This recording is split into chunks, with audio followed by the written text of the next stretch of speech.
Itia, No, esta vez no se qué alegría tenerla en el programa Debate, Una alegría. porque tenemos un tema sustantivo que es el nuevo orden internacional.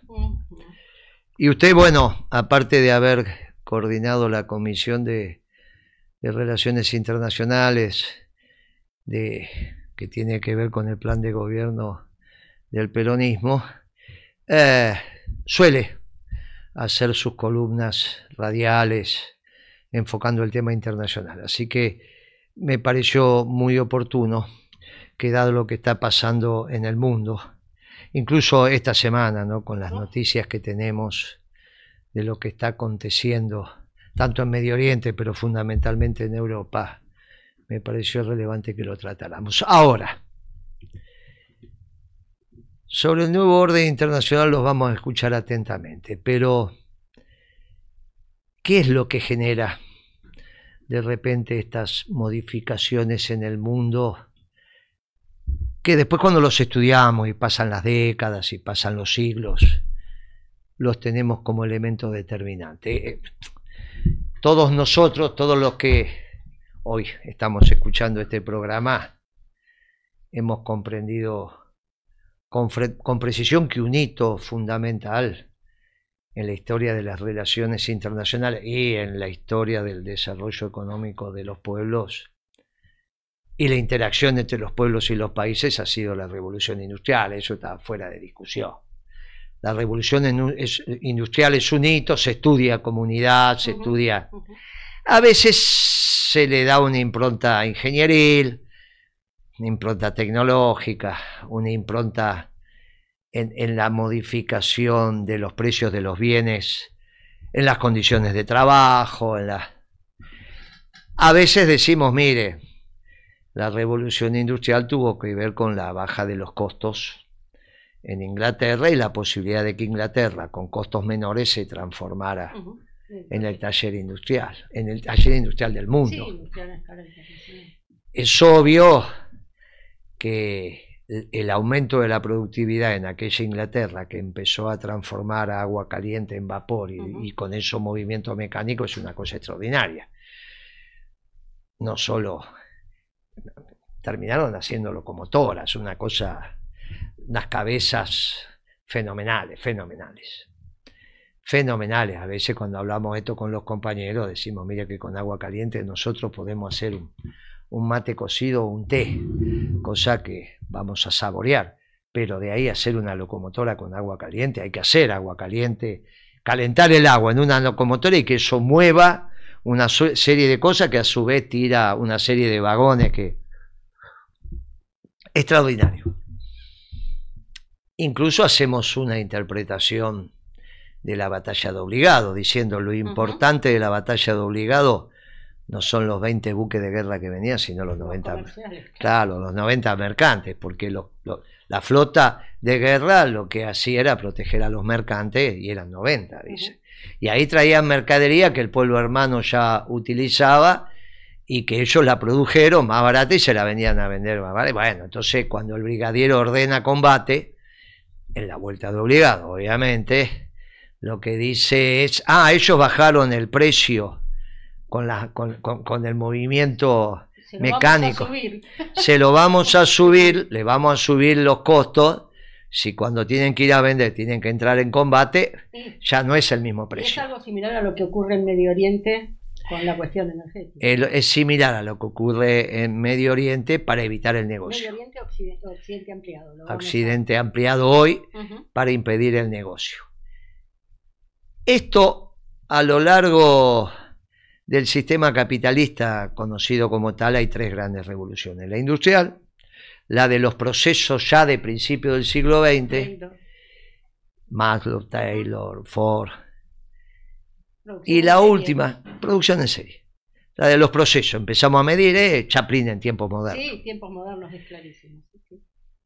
Y la última fue ahorita nomás, hace algunos años.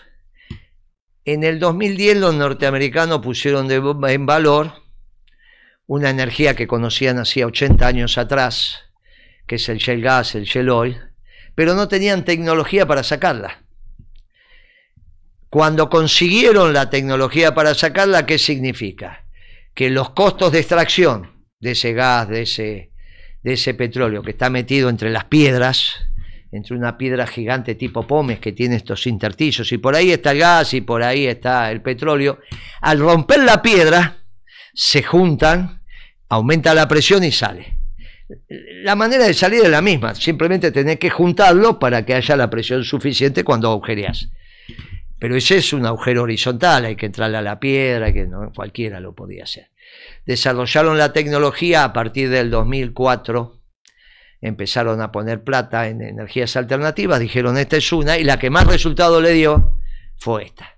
Y para el 2010 se transformaron en un productor, consumidor de energía fósil importante. Hasta ese momento el mundo se explicaba con los norteamericanos yendo a buscar energía fósil por ahí, por las buenas, por las malas, no vamos a entrar ahí en detalles. Se la llevaban, por las buenas, por las malas. Las guerras se explicaban así.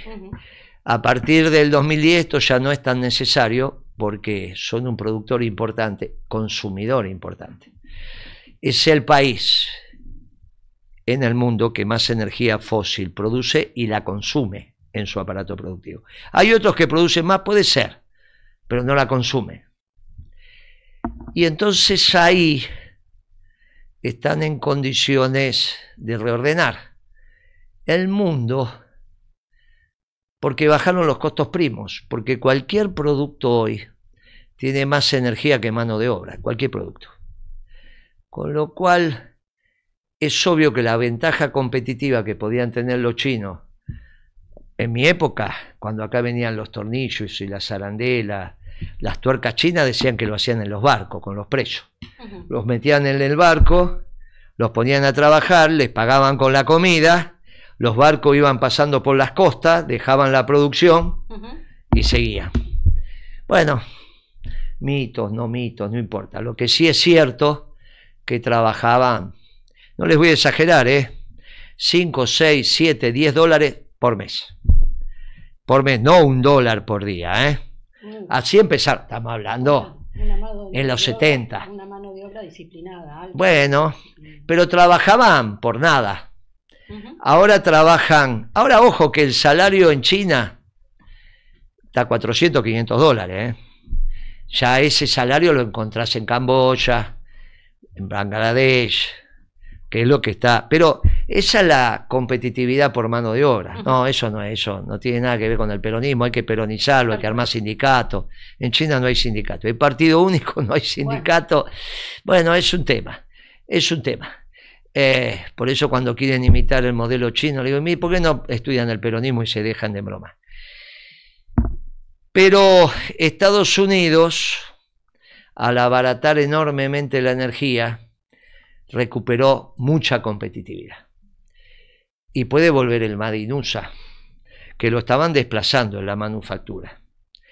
Porque imagínense que cuando Galucho, el nuestro, el que era presidente de YPF, presidente CEO, presidente y gerente general, no siempre él consiguió los dos cargos. Porque a veces el presidente y el CEO son distintos y dice, no, pero acá le dieron la suma del poder en YPF y manejaba el directorio también. Hace el acuerdo con Chevron, hace un acuerdo por $6.50 el millón de BTU. El millón de BTU es la unidad de medida del gas. No importa, una unidad de medida. Metro cúbico, kilómetro, centímetro, BTU.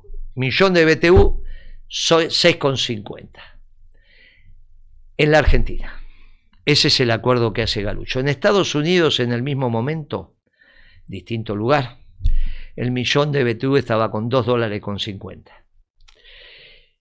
Cuento varias veces, lo vuelvo a contar. Finalmente, el comandante Chávez le pagó a Roca, dueño de Techín, o el accionista controlante, la plata que le debía porque le había expropiado Sidor, que era una planta de Techín, o como se llame, porque el holding tiene distintos nombres, pero todos sabemos lo que estamos hablando. Chávez le expropia la planta Sidor en Venezuela. Chávez, pagale pagale, corresponde que le pagues. A la larga le paga 2.200 millones de dólares que se lo pone en Londres. De esos 400 millones vinieron acá a un tren de laminado, que inauguraron, Campana, San Nicolás. Los otros 1.800 millones lo pusieron en Estados Unidos para hacer caños sin costura, competencia de la fábrica que ellos mismos tienen, San Nicolás Campana, en ese complejo. Claro, los norteamericanos le daban energía abundante y barata. Y en Argentina ellos son tomadores del carbón y tomadores de hierro, se lo compran a Brasil. O sea que para tener acero barato hay que dar energía barata, abundante y barata. Pero no es lo que hizo Galucho, ¿eh? No es lo que hizo Galucho. En nuestro gobierno se empezaron a dolarizar las tarifas. Entre otras cosas con Galucho al frente. Y este es un problema, porque entonces la inversión, esos 1.800 millones la hicieron por allá. La inauguraron en la época de Macri. Macri inauguró con él, dijo acá una multinacional argentina, con la plata que le había conseguido el anterior gobierno de la expropiación de Sidor, que Chávez le debía y finalmente le pagó. Esto es muy importante porque la energía hace a la diferencia.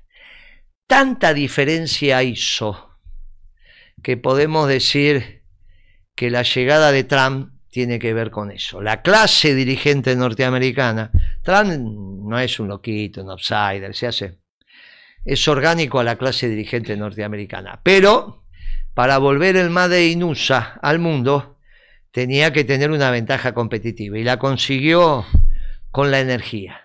Y ahí empezó a hacer esta historia que le pusimos de título el nuevo orden internacional.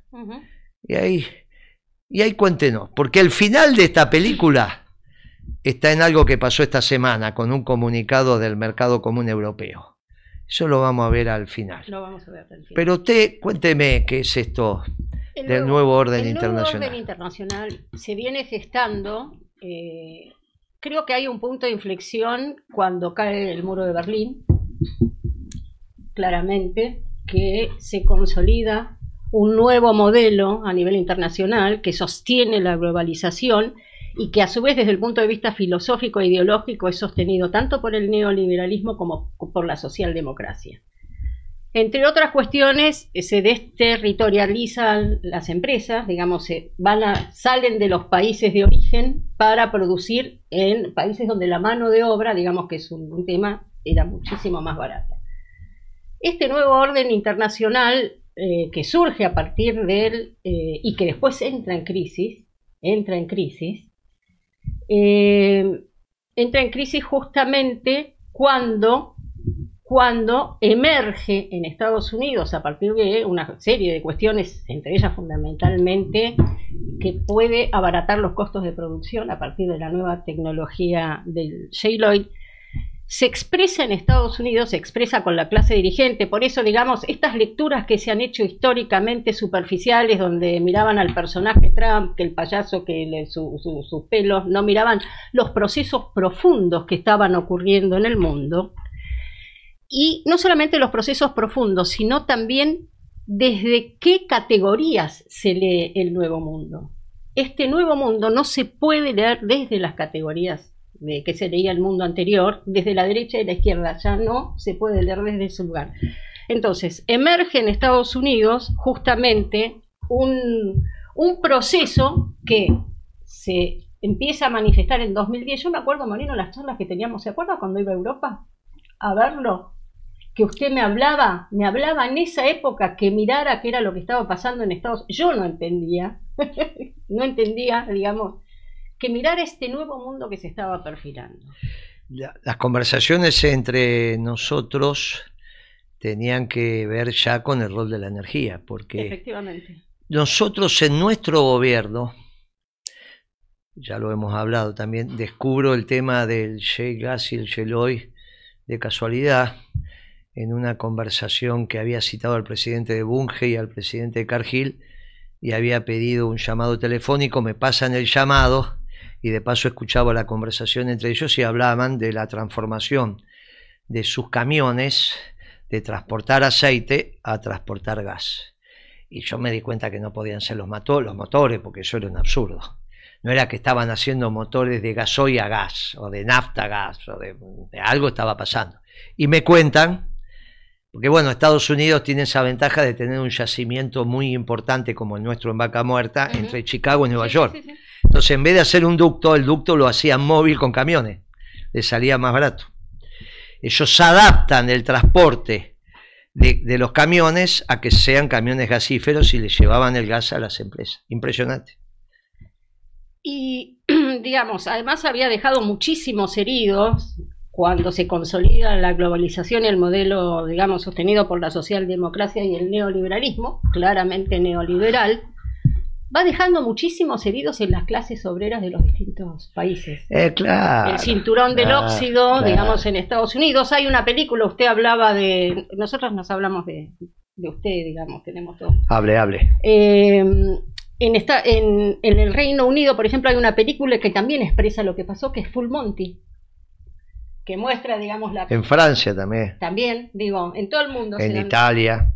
Con el famoso cartelito ese que venía el inmigrante y le decía, vivo en la calle, y la señora se cansa y le dice, yo no tengo plata, y le saca el cartel. Bueno, eso generó en los propios países, bueno, además, digamos, la globalización apuntó también a cercenar la participación de los sindicatos. Bueno, entonces surgen estos procesos fundamentalmente en Estados Unidos, pues van surgiendo en otros lugares del mundo, que ponen en cuestión ese orden. No logra consolidarse la globalización y empiezan a aparecer estos procesos que se asientan desde el punto de vista económico sobre dos vectores.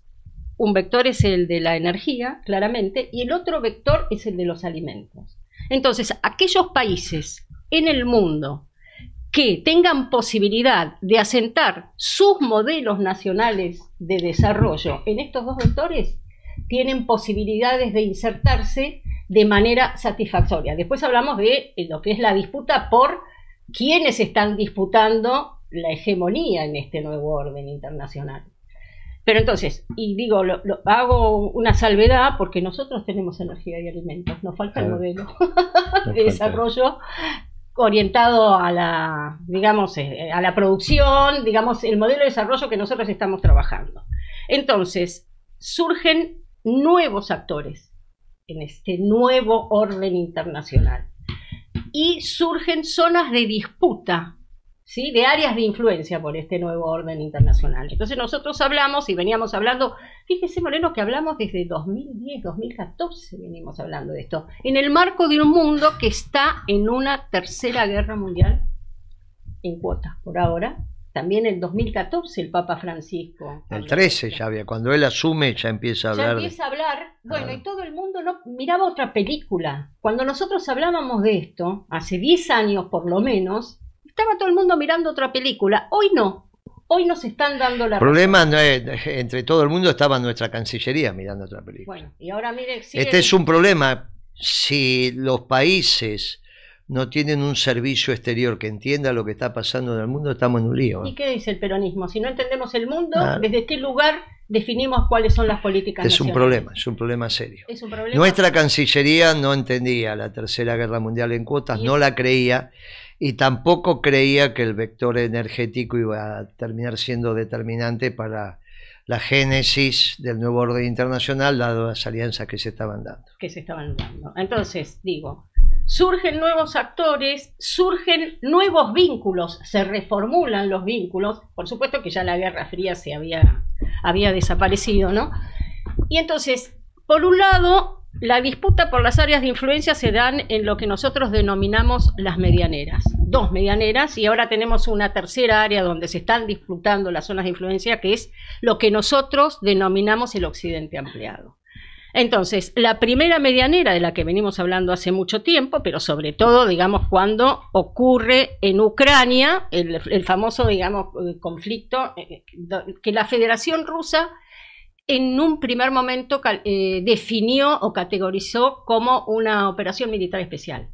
Ahora elevó el nivel de definición y es un estado de guerra. Pero en ese momento estaba. Entonces, ¿qué pasa? Ahí se está jugando una disputa que es de orden 2, porque hay una alianza de orden 1 en este nuevo mundo que me parece que hay que marcar, que es entre Estados, y esto es lo que no suelen ver, no suelen entender cuando uno habla de una alianza de orden 1.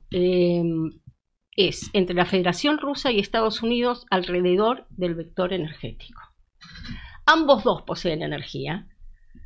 La Federación Rusa fue histórica proveedora de energía de Europa, histórica, y ambos dos, digamos, les era funcional que Medio Oriente, lo que nosotros llamamos ahora Occidente ampliado, la provisión de energía fuera inestable. Y ambos dos se respetan su... Por disuasión nuclear, por el potencial nuclear que tienen ambos dos. Entonces, se está jugando ahí una disputa secundaria por las áreas de influencia, pero tienen una alianza estratégica y esto es lo que hay que remarcar y esto es lo que no se ve. Es obvio que si Estados Unidos tenía energía y recupera su complejo manufacturero, los únicos dos espacios territoriales que podían competir con la manufactura norteamericana en calidad y cantidad es Europa y China. Pero ninguno de ellos dos tiene energía. No. Y a los dos se la vende Putin. Sí, bueno. Entonces mi amigo es Putin. No le vendas energía barata a Europa ni a China. No, claro. Porque si no ellos la van a utilizar para competir conmigo. Efectivamente. ¿Y qué más te sirve a vos que seguir vendiendo la energía cara, o dentro de todo más cara que la que usa mi industria en Estados Unidos? Pero es obvio que son amigos. Que además Ucrania, la Federación Rusa jamás dejó de vender energía, es más, a partir de... Pero aparte le digo que nunca hubo una guerra entre la Federación Rusa y Estados Unidos. No. Aparte que Putin y Trump mutuamente se llaman amigos. Sí, pero sí, Europa es un territorio que históricamente fue escenario de disputas que se jugaban en otro lugar desde el punto de vista estratégico. La segunda medianera, de la cual nosotros venimos hablando hace tiempo, es la que se da entre Estados Unidos, lo volvemos a tener Estado, y la República China, la República Popular China. Esta disputa, en este momento y por ahora, se da en el plano comercial, es una guerra comercial. Una medianera está por Ucrania, vamos a ver dónde termina. Sí. Cerca del río Dnieper o más para el este. Y si sigue así, creo que Ucrania va a perder cada vez más territorio y hasta están en peligro, digo yo, Odessa, su salida al Mar Negro. Eso no se discute en Ucrania, sino se discute en el marco de Europa y con Estados Unidos. La mesa de negociación es entre la Federación Rusa y Estados Unidos. ¿Qué pasa? Digo, esto también tiene que ver con este juego ahora. ¿Y la segunda medianera qué estaría? ¿Por dónde pasaría? Por el mar de la China, digamos, por la zona. Entonces, ahí, por el momento, toma características de una guerra comercial asentada en los vectores de defensa y seguridad nacional, claramente, tanto por parte de la República Popular China como claramente por parte de Estados Unidos, que declaró que a la producción de chips y todo lo que tuviera que ver con la industria militar de telecomunicaciones y de defensa era producción que tenía que ver con la seguridad nacional. China le respondió con lo mismo, digo, hay una disputa, digamos, ahí está el territorio de Taiwán, que está en medio de los dos y, bueno, ahora está por asumir... creo que ahora está el nuevo presidente que ganó las elecciones en enero. Asumió Putin en la Federación. Esta semana, sí. Pero otra cosa que me parece que hay que resaltar, quiénes son los perdedores de este nuevo orden internacional y quiénes nosotros, vuelvo a insistir, podríamos estar entre los ganadores o insertarnos de una manera muy favorable. La Unión Europea, y queda claramente que es un perdedor, y la República Popular China también. Estratégicamente es el gran perdedor, ¿no? Perdedora. Entonces, digo, esto tiene que ver con cómo nos movemos nosotros, qué políticas definimos desde el punto de vista internacional. Este gobierno también se está equivocando desde el punto de vista de las relaciones internacionales y desde el punto de vista de, digamos, la política nacional, ni hablemos, es otro tema. Entonces, en este teatro de operaciones está... La Unión Europea con la OTAN, digamos que está haciendo todo un despliegue, hay un operativo que empezó en enero, que hizo la OTAN, que está llevando a cabo la OTAN, que junto con lo que está haciendo Macron en este momento del tema de las tropas, ¿no? Pero bueno, la Unión Europea está perdiendo desde el punto de vista económico, está perdiendo desde el punto de vista político. Y desde el punto de vista militar hay que ver qué pasa, porque Estados Unidos, incluso Trump, puso en cuestión cuando puso en cuestión, digamos, este proceso, el nuevo orden internacional, también se pusieron en cuestión los organismos multilaterales que sostuvieron el antiguo orden internacional. Trump dinamitó unos cuantos, la Organización Mundial del Comercio. Tanta razón tiene usted, Gitia, que hace 2 o 3 años atrás se hablaba de la ruta de la seda. ¿Se acuerda? Un ramal terminaba en Venecia, el otro ramal terminaba para la salida para el Atlántico, Mediterráneo Atlántico, digamos, a través de Gibraltar. Y todo eso pasaba por los espacios geográficos comunes entre los chinos, la Federación Rusa y toda Europa. Con esa historia de la ruta de la seda se llegaba a discutir en la Argentina. E incluso se hablaba del acuerdo transpacífico. Sí. Que había 2 versiones del acuerdo transpacífico. La China, que era para todos aquellos países que fueran bañados por el Océano Pacífico, o la de los norteamericanos, que era más acotada. Eso se terminó con la llegada de Trump. Ahora, de esa ruta de la seda, fíjese la declaración de esta semana de la Unión Europea. A ver qué dice la placa número 7. Usted sabe que la presidenta de la Unión, la señora van der Leyen, sí, pidió a China con el siguiente ultimátum. Ya es un tema de ultimátum. La Unión Europea ha lanzado un ultimátum a China para que reduzca la producción, no para que aumente, para que reduzca la producción, como si no hubiese pobreza y necesidades en el mundo, que reduzca la población. De lo contrario, impondrá sanciones. Los mercados europeos están inundados de productos chinos como los coches eléctricos y el acero. Se quejó Ursula von der Leyen. Pidió a Beijing que resuelva el problema del exceso de producción. De lo contrario, la Unión Europea introducirá duras medidas económicas contra Beijing. Bueno, tenemos un tema. Entre 2 perdedores, claro. Tenemos un tema donde lo que nos termina pasando es que lo que usted dijo de la guerra comercial que inició Trump y que tiende a aislar a China, hay una situación contundente. De la ruta de la seda, donde imperaba el libre comercio de bienes y servicios, pasamos a la administración del comercio. ¿Qué es esto? Claro, a nosotros nos tocó implementar las DEJAI, las declaraciones juradas de importación. Que era esto, no podíamos darle un ultimátum a nadie, pero podíamos administrar lo que compramos y lo que no compramos. Nos decían que éramos el pasado, pero al final terminamos siendo el futuro. 12 años después, porque esto empezamos nosotros en febrero del 2012. Nosotros empezamos a pensar las DEJAI en diciembre del 2011 con la reelección de Cristina de Kirchner. Durante enero le avisamos al mercado y cuando empieza febrero la empezamos a utilizar. O sea que febrero del 2012 las ponemos en marcha, operativas. Y ahora resulta que en febrero, abril del 2014, del 2024, 12 años después, los europeos están diciendo que le van a poner sanciones si China no limita su producción y deja de vender. Nosotros decíamos no te vamos a comprar. Y los europeos le piden a los chinos que dejen de vender. Ahora, si no dejan de vender, le van a dejar de comprar. A tal punto que también van a tener que administrar el contrabando. Porque los chinos, imagínense, desde la época de Marco Polo, que entienden cómo es. Claro. Entonces, si van de contrabando, encima ni van a recaudar los aranceles.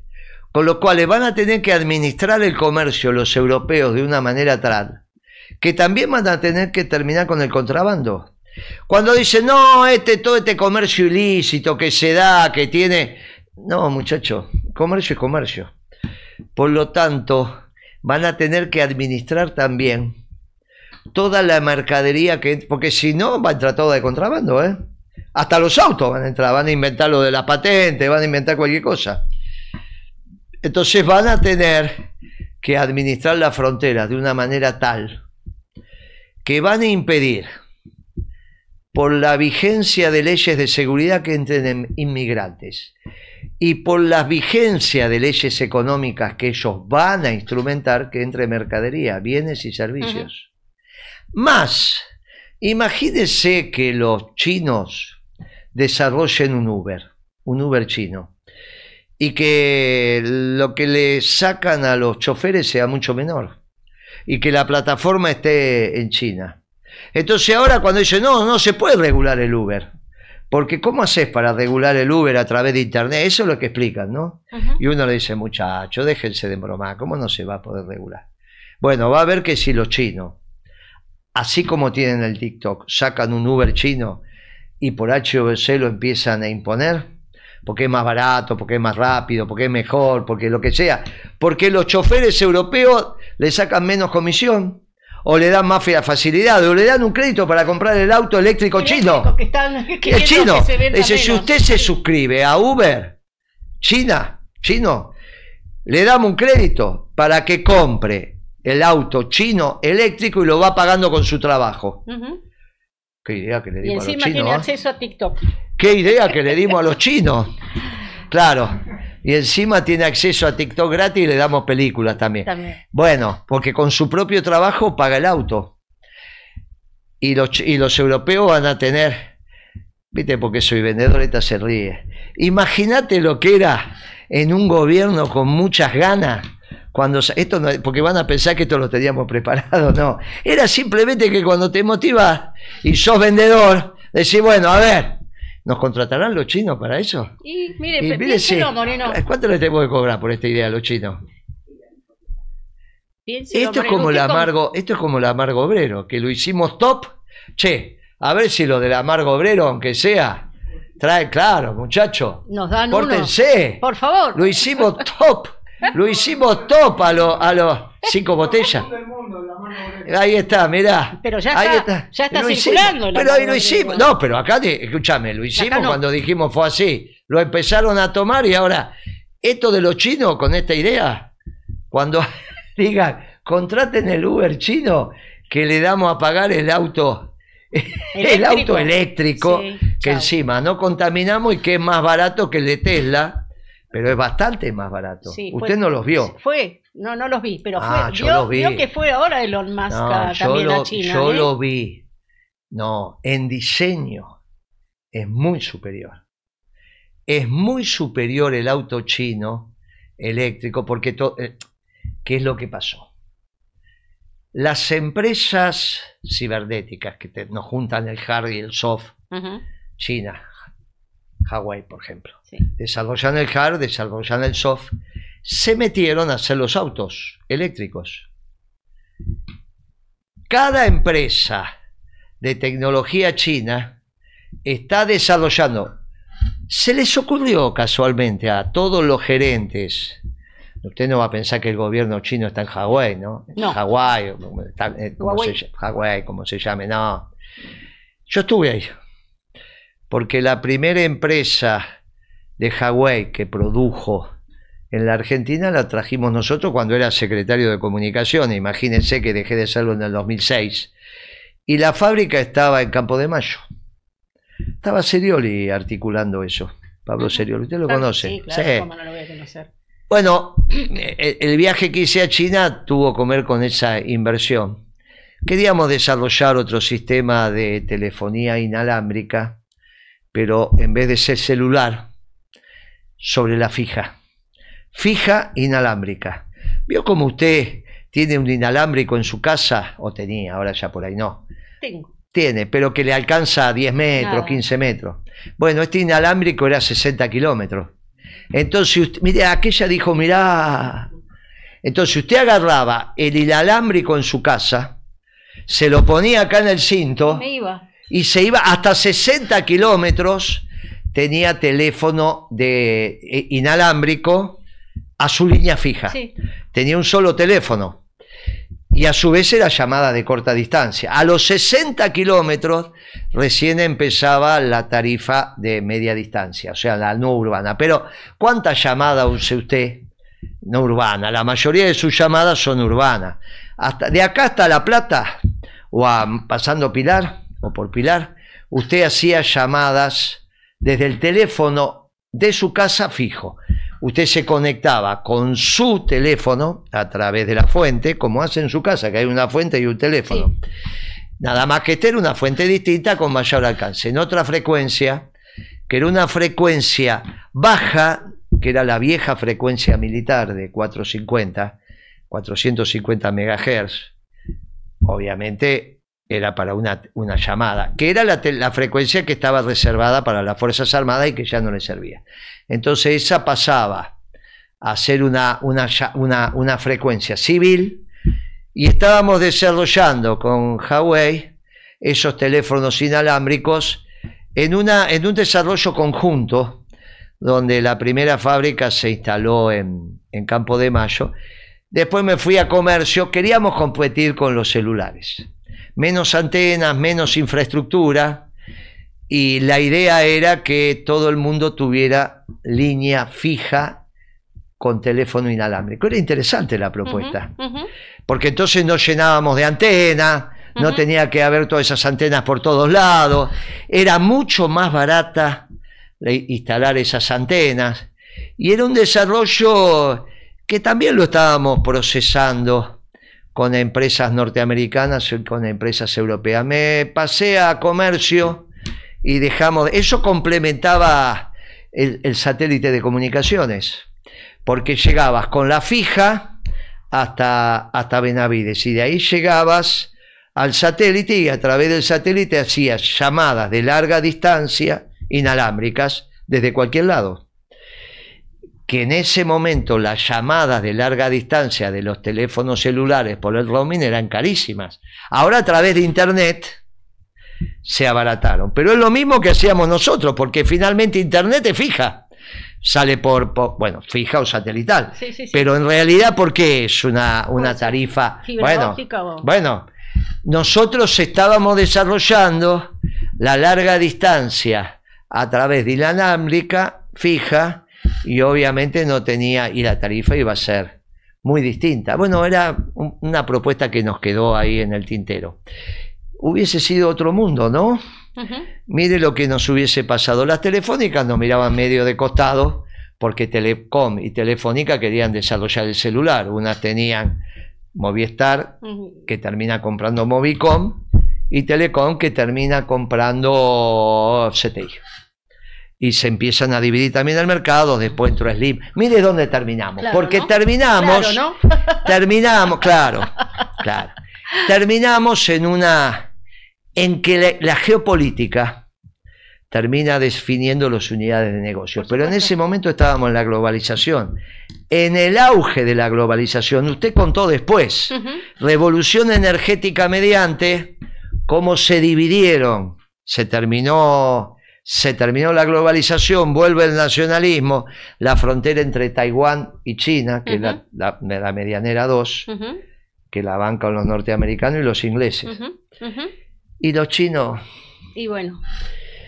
Y ahora está Xi Jinping en Europa. ¿Sabe que cuando yo lo conocí, Xi Jinping era vice? A mí me parece que salieron demasiado rápido a competir en el mundo. Y mire que son pacientes los chinos, ¿eh? Sí, pero a mí me parece que Xi Jinping, en eso yo lo respeto mucho, pero a mí me parece que salieron muy rápido.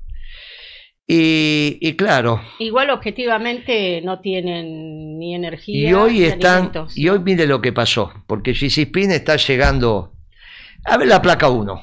Porque es esta semana que pasó esto, ¿eh? Sí, pero es interesante. Están las fotos con las dos esposas. Sí, es interesante los países que va a visitar Xi Jinping. Hoy salió que comieron en Francia. Sí.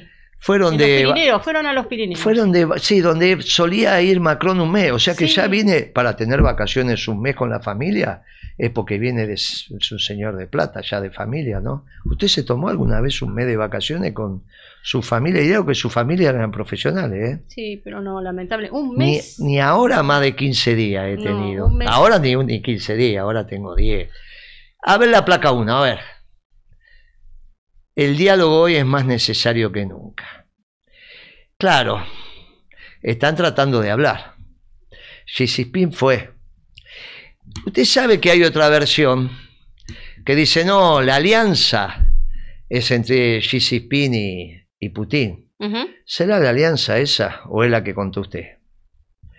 ¿Y será que Xi Jinping escucha el programa nuestro? Hay intereses. Y No, dice, me voy a Europa, a ver si puedo arreglar con los franceses, ya con los alemanes estoy frito. Sí, estuvo Scholz, pero digamos, no. ¿Qué otros países fue a ver? Es interesante porque va a ir a Serbia y a Hungría.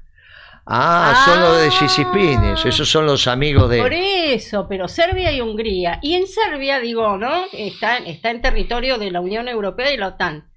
En Serbia va La vieja Yugoslavia. Sí, bueno, va a conmemorar. Poco de Yugoslavia. ¿Qué va a conmemorar? Digamos. Dice que No, se va a quejar, claro, cuando le volaron la embajada. Efectivamente. Yo me acuerdo como si 25 fuera ahí. años se cumplen justo. Clinton. Fue Clinton. Justo cae Clinton. Xi Jinping en esa Estos fecha. demócratas son bravos. Estos progresistas tienen un lío bárbaro en la cabeza. Los progresistas tienen un lío bárbaro.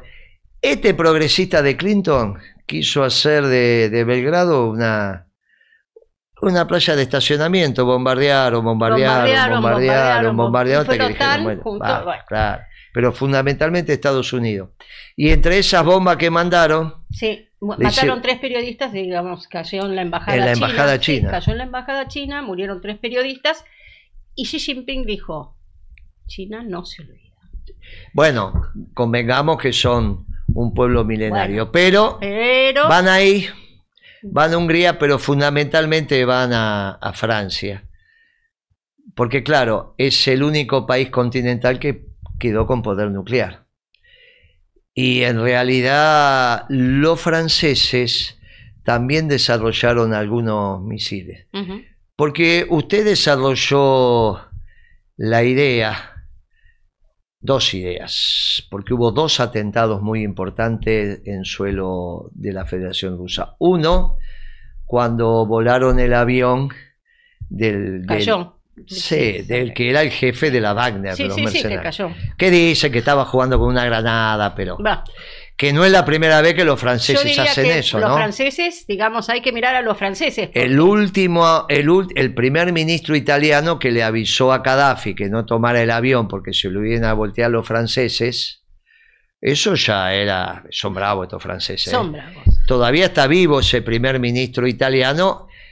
A Gaddafi se tomó otro avión, dicen que le erraron con el misil y cayó un avión de línea de pasajeros en el Mediterráneo que era de pasajeros. Dice que le pifiaron con esos misiles en esa época no eran tan seguros en términos del objetivo a impactar.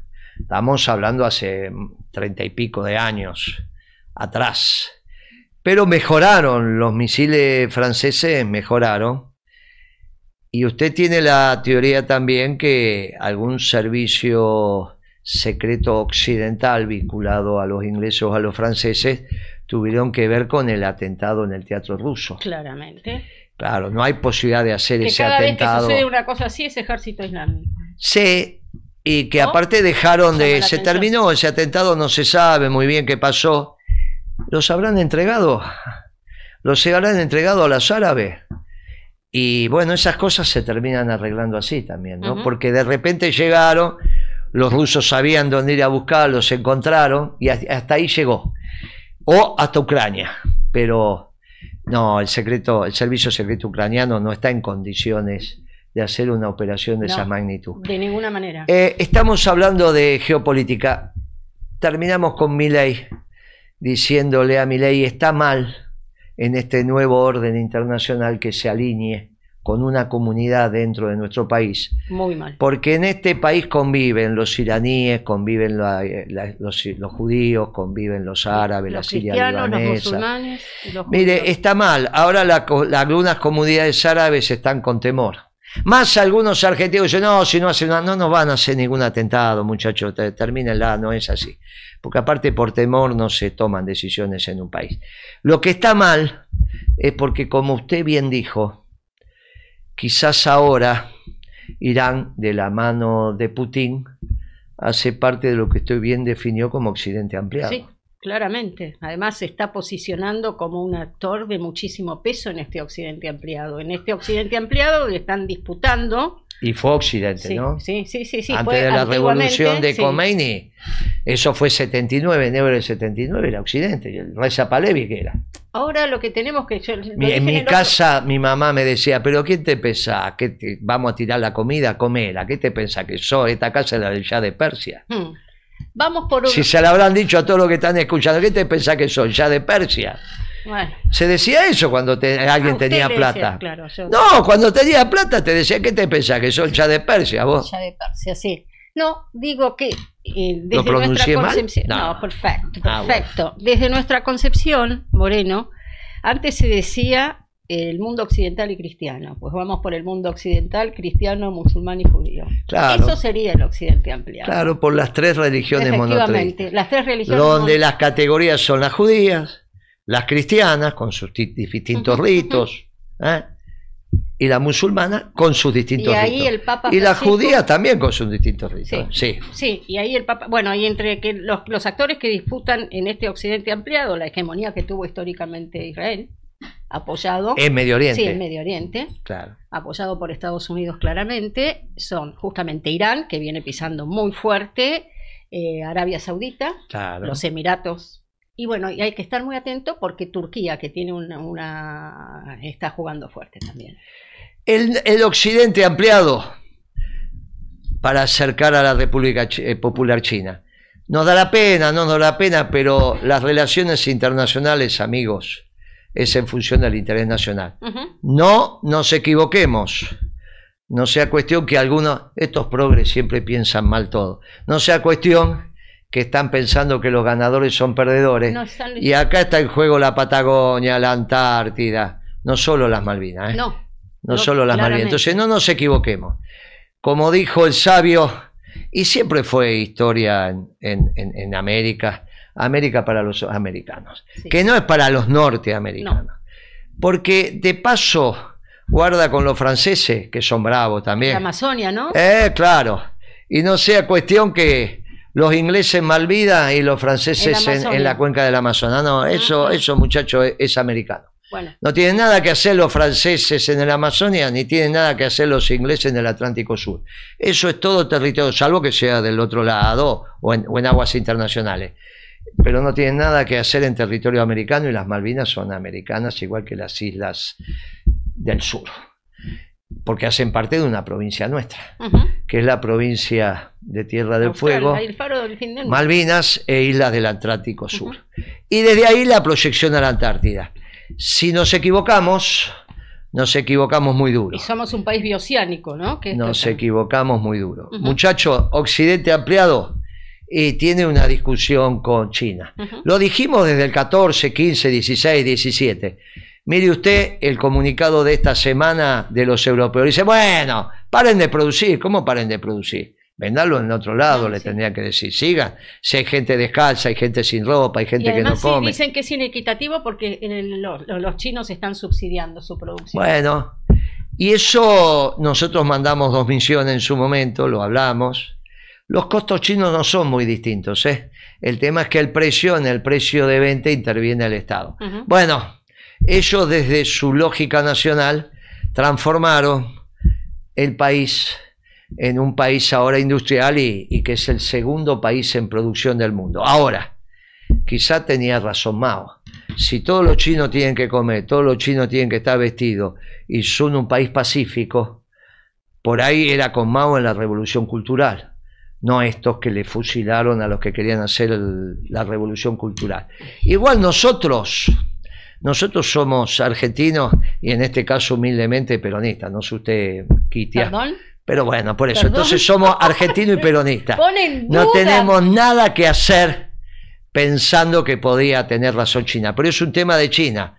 Quizás ahora hicieron una China muy desigual, cuidado con eso, no, porque dicen que hay tantos multimillonarios, sí, megamillonarios sí, como habitantes en la Argentina, pero entonces volvieron a hacer una China absolutamente... ¿Cómo será el índice Gini en China, si no es que lo sé. calculan? Pero debe ser tan desigual. Ese es el índice Gini, el que mide dentro del país la desigualdad entre los muy ricos. ¿No? En la Argentina sería el 5% del quintil, no, del dividido 20, dividido 20, ni quintil ni decir, dividido 20, el 5% más caro, quintil, claro, y el 5% más pobre. Es enorme la distancia, pero debe ser tan grande como en Argentina, o sea, de Mao, donde querían hacer una revolución, donde según ellos todo tenía que ser propiedad del Estado para ser iguales o parecidos. Ahora terminamos en propiedad del Estado, pero unos muy ricos y unos muy pobres en el campo. Eso, para eso no, esos no eran los que hablaban con Perón, no, con Perón hablaban otros. Con Perón hablaban los que todos vestiditos iguales, todos comiendo parecido, todos... Uy, qué lío que hicieron estos chinos. Un fuerte abrazo. Al final tiene razón Occidente, el Occidente ampliado que usted dice. Nos vemos la próxima, Guita. No sé si terminamos de hablar, capaz que la invitamos, la seguimos al menos para medio programa, y si no, hacemos un programa completo. Dale. Un abrazo, un fuerte abrazo para todos. Nos vemos el viernes que viene. Chau.